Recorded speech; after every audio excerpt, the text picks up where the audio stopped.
मधुबन के बाबा, मधुबन के बाबा मुरली वाले, आपका क्या कहना, आपका क्या कहना। ओम शांति। आज 5 जून 2025 के साकार मधुर महावाक्य हैं। आज मीठे मीठे बाप दादा बोले, मीठे बच्चे, बेहद के सुखों के लिए तुम्हें बेहद की नॉलेज मिलती है। तुम फिर से राज्यों की शिक्षा से रजाई ले रहे हो। बाबा ने कहा, मीठे बच्चे, बेहद के सुखों के लिए तुम्हें बेहद की नॉलेज मिलती है। तुम फिर से राज्यों की शिक्षा से रजाई ले रहे हो। बाबा ने आज प्रश्न पूछा कि तुम्हारा ईश्वरीय कुटुंब किस बात में बिल्कुल ही निराला है।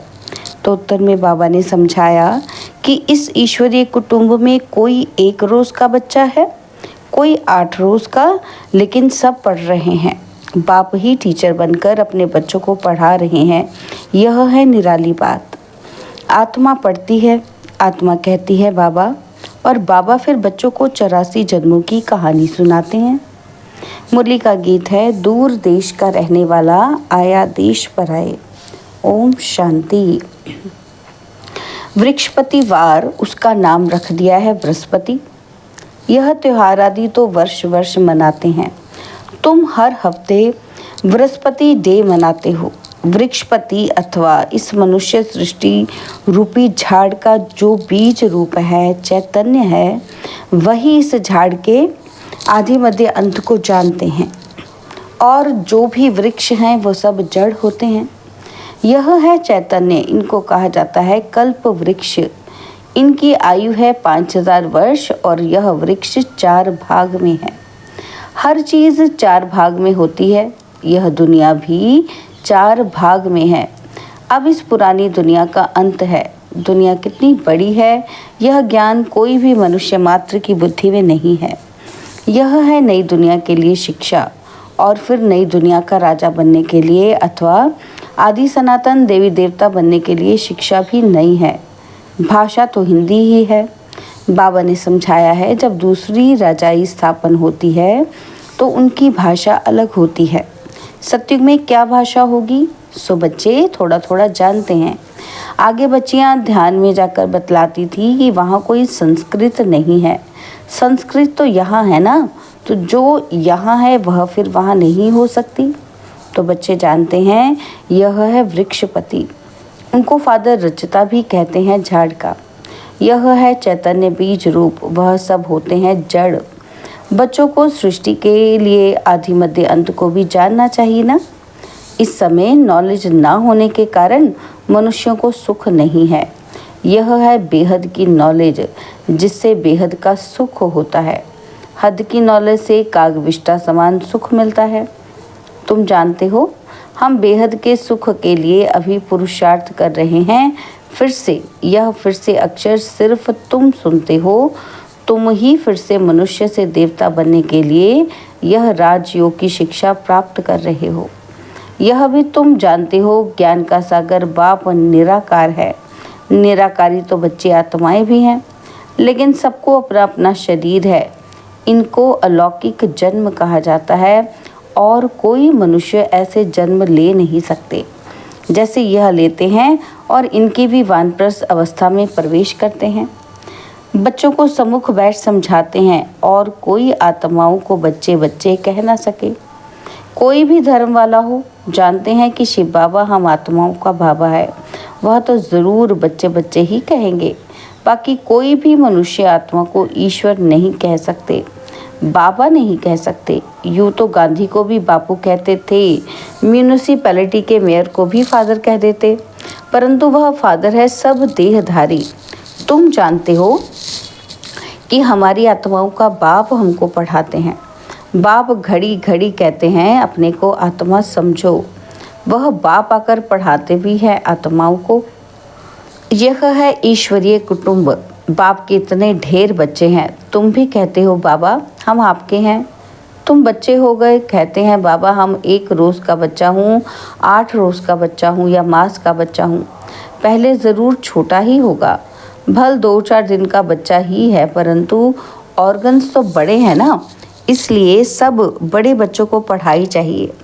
जो भी आते हैं सबको बाप पढ़ाते हैं, तुम भी पढ़ते हो।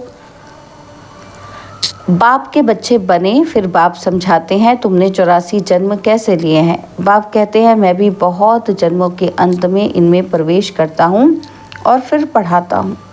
बच्चे जानते हैं यहाँ हम बड़े से बड़े टीचर के पास आए हैं, जिससे ही फिर ये टीचर्स निकले हैं जिनको पंडे कहते हैं। वह भी सबको पढ़ाते रहते हैं, जो जानते जाएंगे पढ़ाते रहेंगे। पहले पहले तो समझाना ही यह है कि दो बाप है ना, एक लौकिक और दूसरा पारलौकिक। ज़रूर बड़ा तो ज़रूर पारलौकिक बाप हो गया, जिसको भगवान कहा जाता है। तुम जानते हो अभी हमको पारलौकिक बाप मिला है और किसी को पता नहीं। धीरे धीरे जानते जाएंगे। तुम बच्चे जानते हो कि हम आत्माओं को बाबा पढ़ाते हैं। हम आत्माएं ही एक शरीर छोड़ फिर दूसरा लेंगी, ऊंच से ऊंच देवता बनेंगी। ऊंच से ऊंच बनने के लिए आए हैं। कई बच्चे चलते चलते ऊंचे से ऊंची पढ़ाई को छोड़ देते हैं। किसी न किसी बात में संशय आ जाता है या माया का कोई तूफान सहन नहीं कर सकते हैं। काम महाशत्रु से हार खा लेते हैं। इन्हीं कारणों से पढ़ाई छूट जाती है। काम महाशत्रु के कारण ही बच्चों को बहुत सहन करना पड़ता है। बाप कहते हैं कल्प कल्प तुम अबलाएं माताएं ही पुकारती हो। कहते हो बाबा हमको नग्न होने से बचाओ। बाप कहते हैं याद के सिवाय और कोई रास्ता नहीं। याद से ही बल आता जाएगा। माया बलवान की ताकत कम होती जाएगी और फिर तुम छूट जाएंगे। ऐसे बहुत बंधनों से छूट कर आते हैं, फिर अत्याचार होना बंद हो जाता है और फिर आकर शिव बाबा से ब्रह्मा द्वारा बातचीत करते हैं। यह भी आदत पड़ जानी चाहिए। बुद्धि में ये रहना चाहिए कि हम शिव बाबा के पास जाते हैं, वह इस ब्रह्मा तन में आते हैं। हम शिव बाबा के आगे बैठे हैं। याद से ही विकर्म विनाश होंगे। अपने को आत्मा समझ बाप को याद करना है, यही शिक्षा मिलती है। बाप से मिलने आओ तो भी अपने को आत्मा समझो। आत्म अभिमानी भव, यह ज्ञान भी तुमको अभी मिलता है। यह है मेहनत। उस भक्ति मार्ग में तो कितने वेद शास्त्र आदि पढ़ते हैं। यह तो एक ही मेहनत है, सिर्फ याद की। ये बहुत सहज से सहज है, बहुत डिफ़िकल्ट से डिफ़िकल्ट भी है। बाप को याद करना, इससे सहज कोई बात होती ही नहीं। बच्चा पैदा हुआ और मुख से बाबा बाबा निकलेगा। बच्चों के मुख से माँ निकलेगा। बाबा कहते हैं जब बच्चा पैदा होता है तो उसके मुंह से बाबा निकलेगा और जो बच्ची है उसके मुख से माँ निकलेगा। आत्मा ने फीमेल का शरीर धारण किया है। फीमेल माँ के पास ही जाएगी। बच्चा अक्सर करके बाप को याद करता है क्योंकि वर्षा मिलता है। अभी तुम आत्माएं तो सब बच्चे हो, तुमको वर्षा मिलता है बाप से। आत्मा को बाप से वर्षा मिलता है याद करने से। देह अभिमानी होंगे तो वर्षा पाने में मुश्किलात होगी। बाप कहते हैं मैं बच्चों को ही पढ़ाता हूँ। बच्चे भी जानते हैं कि हम बच्चों को बाप पढ़ाते हैं। यह बातें बाप के सिवाय कोई बता न सके। उनके साथ ही भक्ति मार्ग में तुम्हारा प्यार था। तुम सब आशिक थे उस माशूक के। सारी दुनिया आशिक है एक माशूक की। परमात्मा को सब परमपिता भी कहते हैं। बाप को आशिक नहीं कहा जाता। बाप समझाते हैं तुम भक्ति मार्ग में आशिक थे, अभी भी हैं बहुत, परंतु परमात्मा किसको कहा जाए इसमें बहुत मूझते हैं। गणेश हनुमान आदि को परमात्मा कह एकदम सुत मुझा दिया है। सिवाय एक के कोई ठीक कर ना सके, कोई की ताकत नहीं। बाप ही आकर बच्चों को समझाते हैं। बच्चे फिर नंबरवार पुरुषार्थ अनुसार समझते हैं और समझाने के लायक बनते हैं। राजधानी स्थापन हो रही है। हूबहू कल्प पहले मिसल तुम यहाँ पढ़ते हो और फिर प्रारब्ध नई दुनिया में पाएंगे। उनको अमर लोक कहा जाता है। तुम काल पर विजय पाते हो। वहाँ कभी अकाले मृत्यु होती ही नहीं। नाम ही है स्वर्ग। तुम बच्चों को इस पढ़ाई में बहुत खुशी होनी चाहिए। बाप की याद से बाप की प्रॉपर्टी भी याद आएगी। सेकंड में सारे ड्रामा का ज्ञान बुद्धि में आ जाता है। मूल वतन, सूक्ष्म वतन, स्थूल वतन, 84 का चक्र, बस ये नाटक सारा भारत पर ही बना हुआ है, बाकी सब है बाई प्लान। बाप नॉलेज भी तुमको सुनाते हैं, तुम ही ऊंच ते ऊंच फिर नीच बने हो। डबल सिरताज राव और फिर बिल्कुल ही रंक। अब भारत रंक माना भिखारी है, प्रजा का प्रजा पर राज्य है।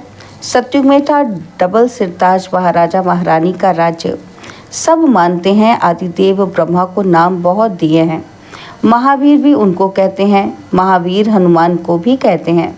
वास्तव में तुम बच्चे ही सच्चे सच्चे महावीर हनुमान हो, क्योंकि तुम योग में इतना रहते हो जो माया के भल कितने भी तूफान आए लेकिन तुम्हें हिला नहीं सकते। तुम महावीर के बच्चे महावीर बने हो क्योंकि तुम माया पर जीत पाते हो। 5 विकार रूपी रावण पर हर एक जीत पाते हैं। एक मनुष्य की बात नहीं, तुम हर एक को धनुष तोड़ना है, अर्थात माया पर जीत पानी है। इसमें लड़ाई आदि की कोई बात नहीं। यूरोपवासी कैसे लड़ते हैं, भारत में कौरवों और यौवनों की लड़ाई है। गाया भी हुआ है, रक्त की नदियाँ बहती हैं, दूध की भी नदियाँ बहेंगी। विष्णु को क्षीर सागर में दिखाते हैं। लक्ष्मी नारायण है पारसनाथ, उनका फिर नेपाल की तरफ पशुपति नाम रख दिया है। एक ही विष्णु के 2 रूप, पारसनाथ पारसनाथनी। वह है पशुपतिनाथ पति और पशुपतिनाथ पत्नी। उसमें विष्णु का चित्र बनाते हैं, लेक भी बनाते हैं। अब लेक में क्षीर माना दूध कहाँ से आया? बड़े दिन पर उस लेक में दूध डालते हैं, फिर दिखाते हैं कि क्षीर सागर में विष्णु सोया पड़ा है। अर्थ कुछ भी नहीं, 4 भुजा वाला मनुष्य तो कोई होता ही नहीं। अभी तुम बच्चे सोशल वर्कर हो, रूहानी बाप के बच्चे हो ना। बाप सब बातें समझाते हैं, इसमें कोई संशय नहीं आना चाहिए। संशय माना माया का तूफान। तुम हमको बुलाते ही हो कि हे पतित पावन आओ, आकर हमको पावन बनाओ। बाप कहते हैं मामेकम याद करो तो तुम पावन बन जाएंगे। 84 के चक्र को भी याद करना है। बाप को कहा जाता है पतित पावन ज्ञान का सागर। तो 2 चीज़ हो गई, पतितों को पावन बनाते और 84 के चक्र का ज्ञान सुनाते हैं। यह भी तुम बच्चे जानते हो, 84 का चक्र चलता ही रहेगा, इसकी एंड नहीं है। यह भी तुम नंबरवार पुरुषार्थ अनुसार जानते हो। बाप कितना मीठा है, उनको पतियों का पति भी कहते हैं, बाप भी है। अब बाप कहते हैं मेरे से तुम बच्चों को बड़ा भारी वर्षा मिलता है, परंतु ऐसे मुझ बाप को भी फारकती दे देते हैं। यह भी ड्रामा में नूंद है। पढ़ाई को ही छोड़ देते हैं, गोया फारकती दे देते। कितने बेसमझ हैं। जो अक्लमंद बच्चे हैं वह सहज ही सब बातों को समझकर दूसरों को पढ़ाने लग पड़ेंगे। वह फौरन निर्णय लेंगे कि उस पढ़ाई से क्या मिलता है और इस पढ़ाई से क्या मिलता है, क्या पढ़ना चाहिए। बाबा बच्चों से पूछते हैं, बच्चे समझते भी हैं कि ये पढ़ाई बहुत अच्छी है, फिर भी कहते क्या करें, जिस्मानी पढ़ाई नहीं पढ़ेंगे तो मित्र संबंधी आदि नाराज़ होंगे। बाप कहते हैं दिन प्रतिदिन टाइम बहुत थोड़ा होता जाता है, इतनी पढ़ाई तो पढ़ नहीं सकेंगे। बड़े ज़ोर से तैयारियां हो रही हैं, हर प्रकार से तैयारी होती है ना, तो दिन प्रतिदिन 1-2 में दुश्मनी बढ़ती जाती है। कहते भी हैं कि ऐसी ऐसी चीज़ें बनाई हैं जो फट से सबको खलास कर देंगे। तुम बच्चे जानते हो ड्रामा अनुसार अब लड़ाई लग नहीं सकती, राजाई स्थापन होनी है। तब तक हम भी तैयारी कर रहे हैं, यह भी तैयारी करते रहते हैं। तुम्हारा पिछाड़ी में बहुत प्रभाव निकलने का है। गाया भी जाता है, अहो प्रभु तेरी लीला। यह इसी समय का गायन है। यह भी गाया हुआ है कि तुम्हारी गतमत न्यारी, सब आत्माओं का पाठ न्यारा है। अभी बाप तुमको श्रीमत दे रहे हैं कि मामेकम याद करो तो विकर्म विनाश होंगे। कहाँ श्रीमत, कहाँ मनुष्य की मत। तुम जानते हो विश्व में शांति सिवाय परमपिता परमात्मा के कोई कर न सके। 100% पवित्रता, सुख, शांति 5000 वर्ष पहले मुआफिक ड्रामा अनुसार स्थापन कर रहे हैं। कैसे? सो आकर समझो।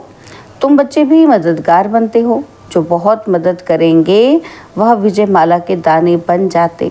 तुम बच्चों के नाम भी कितने रमणीक थे, वह नाम की लिस्ट एल्बम में रख देनी चाहिए।